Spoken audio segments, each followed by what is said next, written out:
Suara piring pecah menggema di ruang makan yang sempit itu. Di lantai, nasi putih berhamburan bercampur pecahan beling. Bayu, seorang pria yang duduk di kursi roda, menatap nasi yang berserakan itu dengan perut keroncongan. Sudah 2 hari ia tidak diberi makan oleh istrinya sendiri. Tangannya yang gemetar berusaha memungut nasi itu, namun sebuah kaki menginjak tangannya. "Jangan bikin rumah kotor," bentak Laras. Istrinya yang dulu berjanji sehidup semati. Laras menatap Bayu dengan tatapan jijik. "Kamu itu sudah lumpuh. Bisanya cuma nyusahin. Beras mahal tahu, kamu cuma bisa ngabisin duit, tapi nggak bisa cari duit." Bayu menahan rasa sakit di tangannya. Ia menatap wajah wanita yang ia cintai itu. "Laras, aku suamimu. Aku lumpuh karena kecelakaan saat kerja demi beliin kamu rumah ini." "Halah, basi," potong Laras kasar. "Rumah ini sekarang atas namaku. Sadar diri dong. Bayu, kamu itu sekarang cuma sampah di rumah ini." Sahabat, lihatlah air mata Bayu. Dikhianati saat sedang terpuruk adalah rasa sakit yang paling dalam. Apakah kalian percaya bahwa doa orang teraniaya itu mustajab? Ketik karma di kolom komentar jika kalian yakin Tuhan tidak tidur melihat kekejaman ini. Belum sempat Bayu membersihkan nasi di lantai, bel rumah berbunyi. Wajah Laras yang tadi garang seketika berubah manis. Ia berlari membuka pintu. Masuklah seorang pria tinggi, gagah, dengan jam tangan emas mengkilap. Itu Dion, bos di tempat kerja Laras, yang belakangan ini sering mampir. "Sayang, aku bawain makanan kesukaan kamu," ucap Dion mesra, langsung merangkul pinggang Laras di depan mata kepala Bayu. Hati Bayu hancur berkeping-keping. Di depannya, di rumahnya sendiri, istrinya bermesraan dengan pria lain. "Laras," suara Bayu parau, "ada aku di sini." Dion menoleh, lalu tertawa mengejek. "Oh, si lumpuh masih hidup, kirain udah mati kelaparan." Dion berjalan mendekati Bayu, lalu melempar selembar uang 100.000 ke wajah Bayu. Uang itu jatuh tepat di atas nasi yang berserakan. "Nih, buat beli racun tikus, biar Laras nggak repot ngurusin kamu lagi," hina Dion sambil tertawa lepas. Laras ikut tertawa, tawa yang terdengar seperti pisau yang mengiris jantung Bayu. Dion dan Laras duduk di sofa, seolah Bayu tidak ada. Mereka membicarakan rencana jahat tanpa rasa malu. "Kapan kamu ceraikan dia, Ras?" tanya Dion. "Aku nggak sabar mau nikahin kamu." "Sabar, Mas," jawab Laras licik. "Tunggu sertifikat tanah warisan bapaknya Bayu, balik nama ke aku dulu. Besok aku paksa dia tanda tangan. Setelah hartanya habis, aku kuras, baru aku tendang dia ke panti jompo."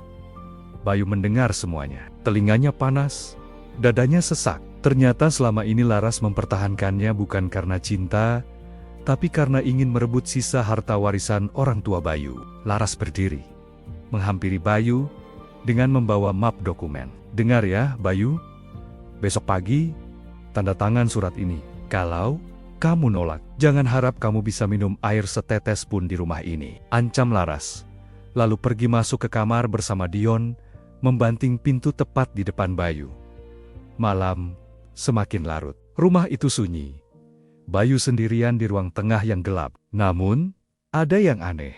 Perlahan, Bayu merogoh saku celananya yang tersembunyi. Ia mengeluarkan sebuah ponsel hitam canggih. Bukan ponsel butut yang biasa ia pegang. Jari-jari Bayu menekan sebuah nomor. Wajahnya yang tadi memelas, kini berubah dingin dan tegas. Sorot matanya tajam. Tidak ada lagi ketakutan di sana. "Halo, Pak Wijaya?" Suara Bayu berat dan berwibawa. "Siapkan pengambil alihan aset. Istri saya sudah melewati batas. Dan satu lagi, pastikan besok pagi kaki saya sudah siap untuk berjalan." Bayu menutup telepon. Ia menatap pintu kamar di mana istrinya sedang tertidur lelap. "Nikmatilah malam terakhirmu, Laras. Karena besok, sampah ini akan menjadi rajamu." Ternyata Bayu tidak selumpuh yang mereka kira. Dan besok pagi, akan ada kejutan yang akan Bayu berikan saat Laras memaksanya tanda tangan. Pagi itu, matahari bersinar terik, seakan ikut memanaskan suasana di ruang tamu. Di atas meja, sebuah map merah terbuka. Surat pengalihan aset tanah dan rumah sudah terpampang jelas. Laras menyodorkan pena ke tangan Bayu dengan kasar. "Ayo cepat tanda tangan, jangan buang waktuku, Bayu. Aku ada janji shopping sama Mas Dion jam 10 nanti." Dion duduk di sofa sambil mengangkat kakinya ke atas meja, menyeruput kopi yang ironisnya dibuat dari mesin kopi mahal milik Bayu. "Buruan yuk, tangan lo masih bisa gerak kan buat nulis? Atau perlu gue bantu pegangin?" ejek Dion sambil tertawa meremehkan. Bayu menatap kertas itu. Di sana tertulis bahwa ia menghibahkan seluruh aset warisan orang tuanya kepada Laras tanpa paksaan. Hati Bayu mendidih. "Tanpa paksaan," batinnya. "Ini adalah perampokan di siang bolong, Laras," ucap Bayu pelan. "Kamu yakin mau melakukan ini? Setelah tanda tangan ini, tidak ada jalan kembali." "Gak usah banyak drama," bentak Laras. "Tanda tangan atau kamu tidur di teras malam ini." Dengan tangan gemetar yang sebenarnya, ia buat Bayu menggoreskan tanda tangannya di atas materai. Srit, Laras langsung menyambar kertas itu. Dengan mata berbinar, ia mencium kertas itu seolah itu adalah tiket surga. "Akhirnya, rumah ini resmi jadi milikku, Mas Dion, kita kaya," sorak Laras kegirangan. Dion berdiri, menepuk bahu Bayu dengan keras. "Makasih ya sobat.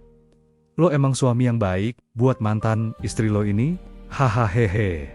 Laras menatap Bayu dengan tatapan dingin yang menusuk, senyumnya lenyap. "Nah, karena rumah ini sudah jadi milikku, aku berhak menentukan siapa yang boleh tinggal di sini." Laras menunjuk pintu keluar. "Bayu, kamu keluar sekarang. Aku nggak mau rumah baruku bau obat-obatan kamu. Pergi." Tanpa rasa kemanusiaan sedikit pun, Laras mendorong kursi roda Bayu dengan kasar menuju pintu depan. Sampai di teras yang agak tinggi, Laras sengaja mendorong kursi roda itu lebih kuat. "Pergi sana!" Kursi roda itu meluncur cepat ke arah tangga teras.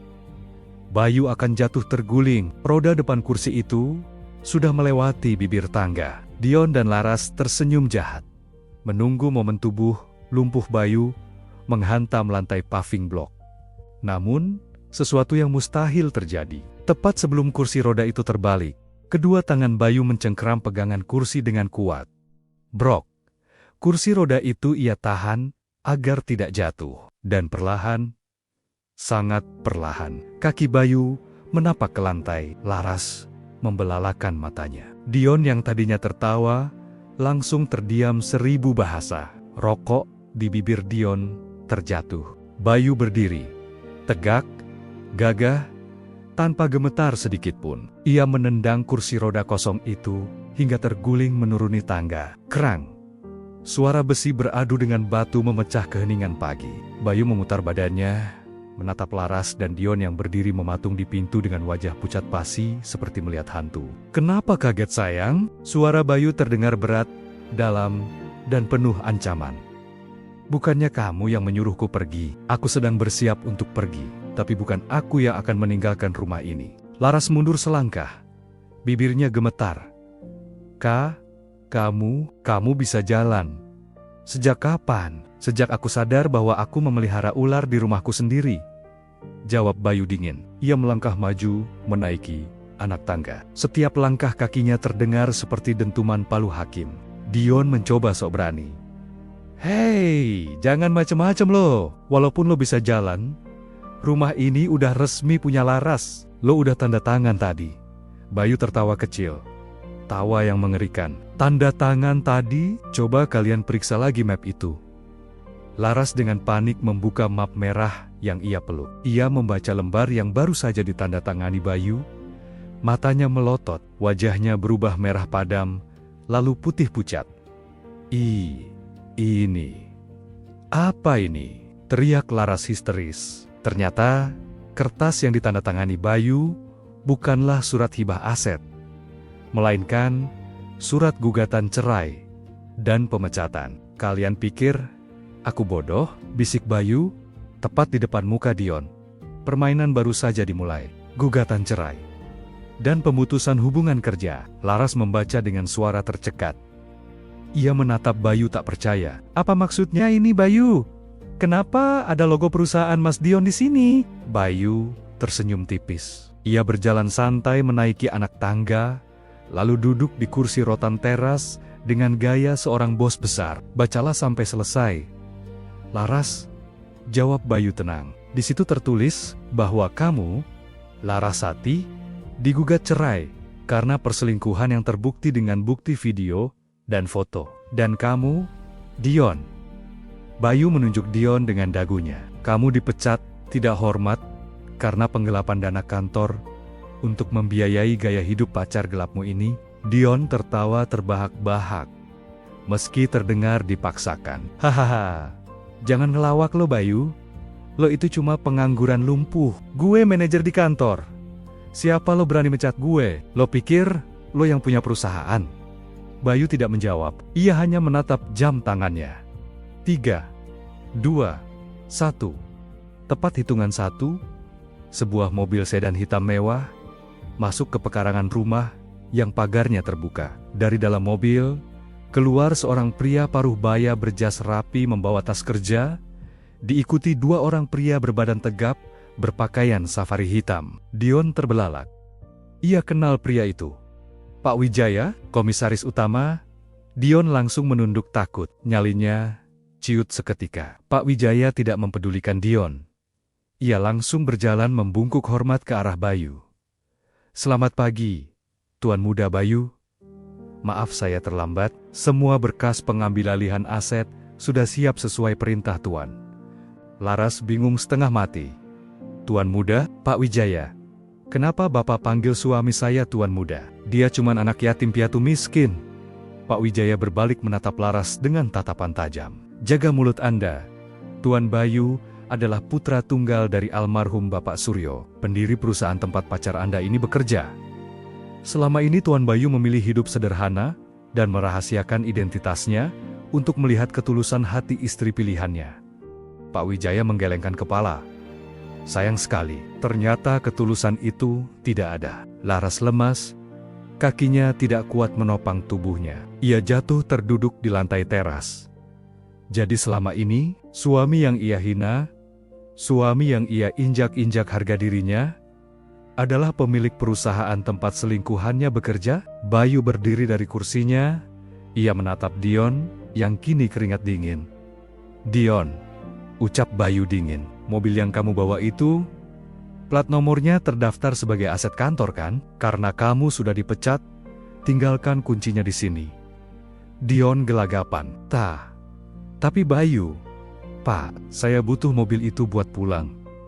Naik ojek, potong Bayu singkat, atau jalan kaki, hitung-hitung olahraga, biar sehat seperti saya. Salah satu pengawal Pak Wijaya maju, dan mengambil paksa kunci mobil dari saku Dion. Lalu Bayu beralih, menatap Laras yang masih terduduk menangis bukan, menangis menyesal, tapi menangis karena hartanya melayang. Dan kamu Laras?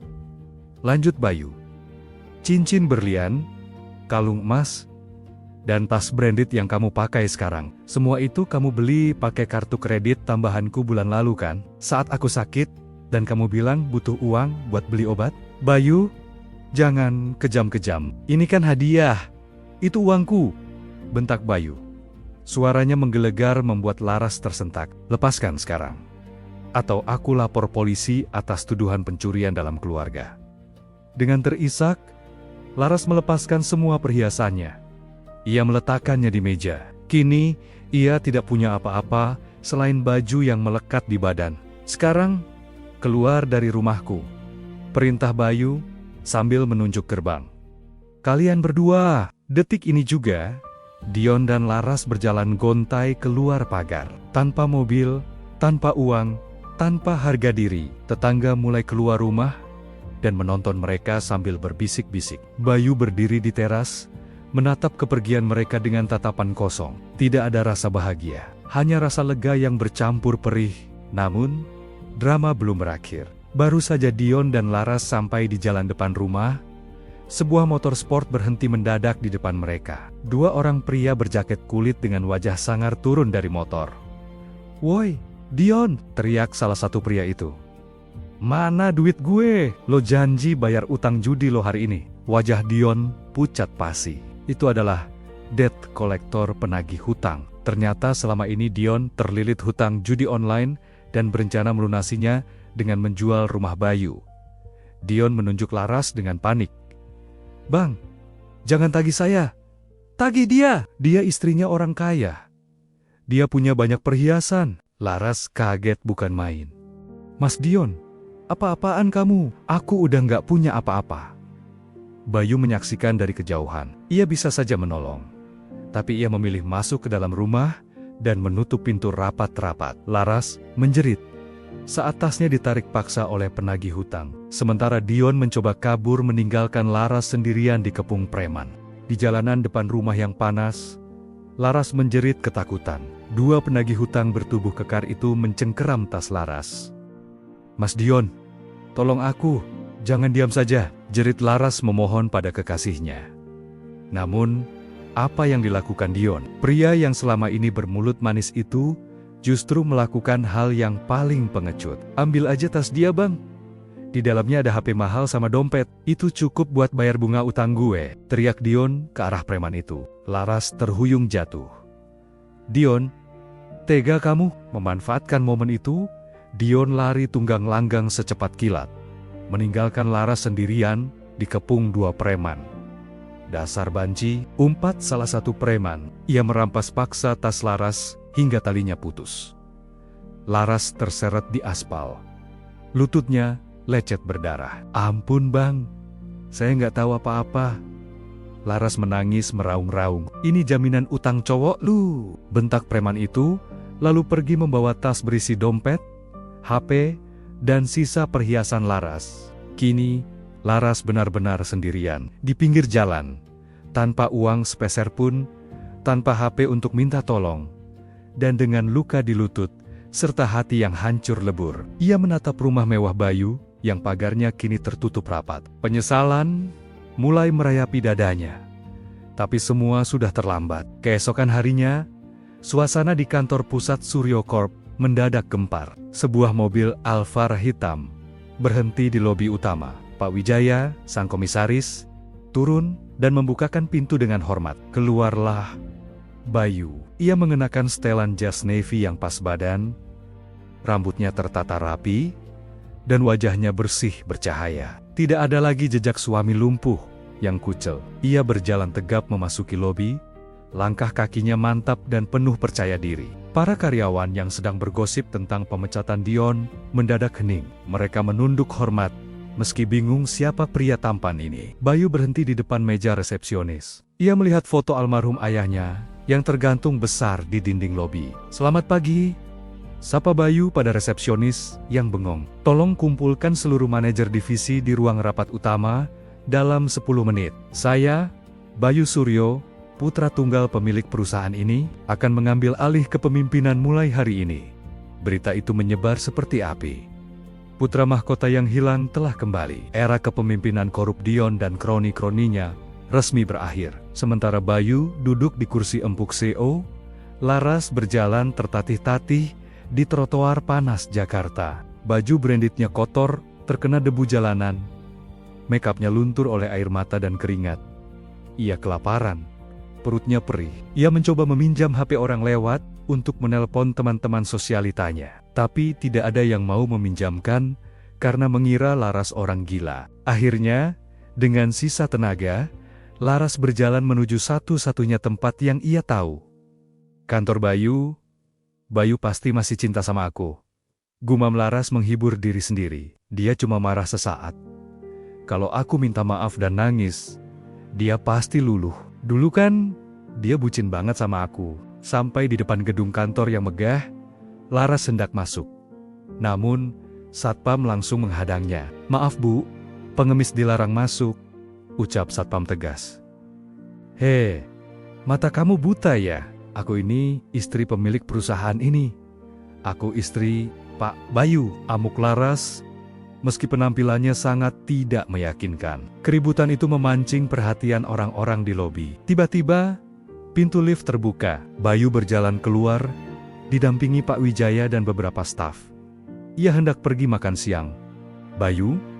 Laras berteriak histeris saat melihat suaminya. Ia menerobos penjagaan Satpam dan lari menghampiri Bayu. Laras langsung menjatuhkan dirinya, memeluk kaki Bayu di tengah lobi yang ramai. "Mas, ampuni aku mas. Aku salah, aku khilaf." Laras menangis sejadi-jadinya. Air matanya membasahi sepatu kulit mengkilap milik Bayu. "Dion jahat mas.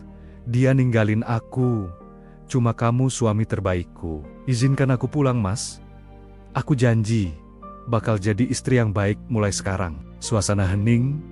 Semua karyawan menonton drama itu. Bayu menatap wanita yang sedang bersujud di kakinya itu. Dulu, wanita ini yang menendang tangannya saat ia kelaparan. Dulu, wanita ini yang mendorong kursi rodanya ke tangga. Bayu tidak menendang Laras. Ia hanya mundur selangkah, melepaskan pelukan Laras dengan tenang. "Laras," suara Bayu datar, tanpa emosi. "Kamu bukan menyesal karena menyakitiku. Kamu menyesal karena kamu miskin sekarang. Pulang, rumah itu sudah bukan rumahmu." Dan hati ini, Bayu menunjuk dadanya, sudah tertutup rapat untuk pengkhianat. "Satpam, tolong bawa wanita ini keluar. Dia mengganggu kenyamanan kantor." Laras meraung saat diseret keluar oleh Satpam. "Bayu, teganya kamu? Aku istrimu." Bayu memalingkan wajah, melanjutkan langkahnya menuju mobil. Namun, tepat saat Bayu hendak masuk ke mobil, dari balik pilar parkiran, muncul sosok berantakan, dengan mata merah menyala. Itu Dion. Di tangannya tergenggam sebuah botol kaca, berisi cairan kekuningan, dan pemantik api. Wajahnya penuh dendam dan keputusasaan. "Bayu!" teriak Dion gila. "Kalau gue nggak bisa bahagia, lo juga nggak boleh bahagia. Mati kita semua." Dion berlari kencang ke arah Bayu, sambil menyalakan pemantik api. Waktu seakan berjalan lambat. Dion berlari kencang dengan mata merah menyala, tangan kanannya mengayunkan botol bom molotov yang apinya sudah menyala. "Mati kita semua!" teriak Dion gila. Jaraknya tinggal 5 meter dari Bayu. Laras menjerit histeris, menutup matanya. Para karyawan di lobi berteriak ketakutan. Namun, Bayu tidak lari. Ia berdiri tegak, menatap Dion tanpa berkedip. Ia tidak takut mati. Ia sudah pernah mati saat dikhianati istrinya. Jadi ancaman ini tidak ada artinya. Tepat saat Dion hendak melempar botol itu, Pak Wijaya berteriak, "Lindungi Tuan Muda!" Salah satu pengawal pribadi Pak Wijaya, mantan anggota pasukan khusus, bergerak secepat kilat. Ia tidak menangkis botolnya, tapi menendang kaki Dion dengan keras. Brok! Dion tersungkur mencium aspal. Botol kaca di tangannya terlepas dan jatuh. Tepat di samping tubuh Dion sendiri. Preng! Cairan bensin itu tumpah, dan api langsung menyambar celana Dion. Pria itu berguling-guling di aspal sambil menjerit kesakitan. Panasnya api dendam yang ia nyalakan kini membakar dirinya sendiri. Para satpam segera menyemprotkan alat pemadam api ringan, apar ke tubuh Dion. Asap putih mengebul, api padam, menyisakan Dion yang mengerang kesakitan dengan kulit melepuh dan harga diri yang hangus tak bersisa. Bayu berjalan mendekati Dion yang sudah diringkus polisi yang baru tiba. Bayu menatap pria yang dulu sombong itu. "Lihat dirimu Dion," ucap Bayu pelan. "Keserakahanmu membakarmu." Secara harfiah, Dion digotong masuk ke mobil polisi. Masih sambil meracau tidak jelas. Kini, tinggal Laras.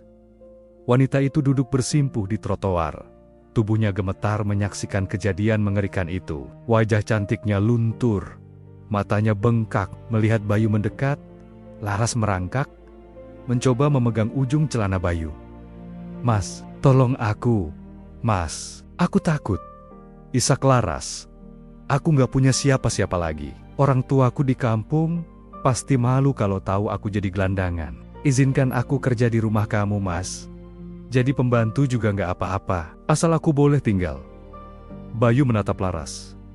Ada rasa kasihan di matanya, tapi bukan rasa cinta. "Laras," kata Bayu lembut, "dulu saat aku kelaparan dan minta sesuap nasi, kamu bilang aku sampah yang bikin rumah kotor. Kamu ingat?" Laras mengangguk sambil menangis terseduh-seduh. "Aku sudah memaafkanmu," lanjut Bayu. Mata Laras berbinar penuh harap. "Benarkah Mas, kita rujuk?" Bayu menggeleng tegas. "Aku memaafkanmu, agar aku bisa hidup tenang tanpa dendam. Tapi untuk menerimamu kembali, maaf. Rumahku bukan tempat penampungan pengkhianat." Bayu merogoh sakunya, mengeluarkan beberapa lembar uang merah. Ia meletakkannya di tangan Laras. "Ini sedekah terakhir dariku. Gunakan untuk ongkos pulang ke kampung orang tuamu. Minta maaflah pada mereka, dan jangan pernah perlihatkan wajahmu lagi di hadapanku." Bayu berbalik badan, berjalan gagah menuju mobilnya, tanpa menoleh lagi, meninggalkan Laras yang menangis, meraung-raung di pinggir jalan, memeluk uang sedekah dari mantan suami yang dulu ia hina. 6 bulan berlalu. Kehidupan berputar 180 derajat. Di sebuah warung nasi kecil di pinggiran kota, terlihat seorang wanita dengan pakaian lusuh, sedang mencuci piring kotor yang menumpuk. Tangannya kasar, wajahnya lelah. Itu Laras. Uang dari Bayu habis ia gunakan.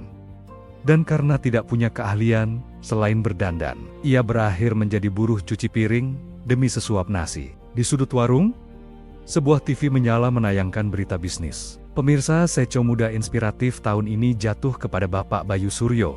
Selain sukses memajukan perusahaan, beliau baru saja meresmikan panti asuhan untuk penyandang disabilitas. Di layar TV, terlihat Bayu tersenyum bahagia, dikelilingi anak-anak panti. Di sampingnya, berdiri seorang wanita anggun berhijab dokter yang dulu merawat Bayu saat lumpuh. Mereka terlihat serasi dan bahagia. Laras menatap layar TV itu. Piring di tangannya terjatuh. Air matanya menetes ke dalam air sabun yang keruh. Ia sadar, ia telah membuang berlian demi sebuah batu kerikil. Dan kini, penyesalan itu akan menjadi teman tidurnya seumur hidup. Sahabat, kisah Bayu dan Laras mengajarkan kita satu hukum alam yang pasti. Siapa yang menanam, dia akan menuai. Jangan pernah meremehkan pasanganmu saat ia sedang di bawah. Jangan pernah menghina kekurangan orang lain, karena roda kehidupan itu bulat dan terus berputar. Hari ini Laras di atas menginjak Bayu. Esok hari Bayu di atas, dan Laras tertimbun tanah. Kesetiaan itu mahal. Jangan harapkan itu dari orang murahan. Terima kasih sudah mengikuti perjalanan Bayu dari kursi roda hingga ke singgasana. Jika kalian suka dengan akhir cerita ini, jangan lupa tekan tombol like dan subscribe. Dan satu pertanyaan terakhir untuk kalian. Jika kalian jadi Bayu, apakah kalian akan memberi uang ongkos pada Laras? Atau membiarkannya begitu saja? Tulis jawaban kalian di kolom komentar ya. Sampai jumpa di kisah inspiratif berikutnya. Salam kebaikan.